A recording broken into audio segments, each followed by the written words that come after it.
Hello বন্ধুরা, welcome to my channel. আজকের আমি দীঘা ঘুরতে গেছিলাম। দেখো দীঘার নদীর ভিউটা কেমন লেগেছে। আমি তো নদীর ধারে দাঁড়িয়ে ভিডিও শ্যুট করছি। আমাকে কেমন লাগছে তোমরা ভিডিওতে কমেন্ট, লাইক, শেয়ার করবে। আর নতুন নতুন ভিডিও দেখার জন্য আমার চ্যানেলটিকে সাবস্ক্রাইব করবে। আর দেখো প্রচণ্ড ঢেউ হচ্ছে পিছনে। আমার তো খুব আনন্দ লাগছে, কিন্তু আমি চান করতে পারছি না, তাই জন্য তো ভীষণ দুঃখ পেয়েছি। আর সবাই কাপেলদের নিয়ে এসে ভিডিও শ্যুট করছে, আর তোমার দাদাভাই পিছন থেকে, সামন থেকে আমার ভিডিও করছে। আমার তো খুব ভালো লাগছে।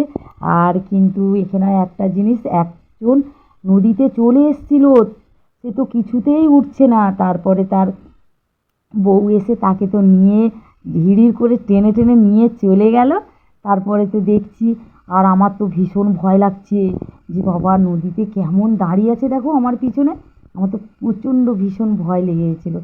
আর এই নদীর যে ঢেউগুলো এতটাই মানে ঢেউ ছিল। আর দাদাভাই বলছে দুজনে একসঙ্গে একটু ফটো তুলি। দুজনে একটু ফটো তুলছিলাম। তা কেমন লেগেছে আমার দুজনকে কমেন্টে জানাবে কিন্তু।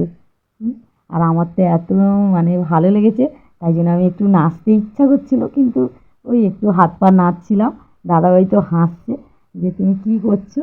আমি বলি হ্যাঁ, বন্ধুরা আমার ভিডিওটা দেখে আমাকে কমেন্ট করবে যে দিদিভাই একটু নেচে তো দেখাতে পারতে, তবে তো করবো নাকি। নতুন নতুন ভিডিও দেখার জন্য আমাকে কমেন্ট করো না কিন্তু তোমরা কেউ। আর দেখো আইসক্রিম যাচ্ছে, দাদা বলছে আইসক্রিম খাবে, আমি বলি দাও। তা আমরা তো একটু আইসক্রিম খেয়ে নিলাম, কিন্তু সেটা তো তোমাদের সঙ্গে শেয়ার করা হয়নি। তা এবার এই দেখো পাথরগুলো, এতটাই ঢেউ হচ্ছে, পাথরগুলো মানে পাথরের উপরে থেকে জল চলে আসছে।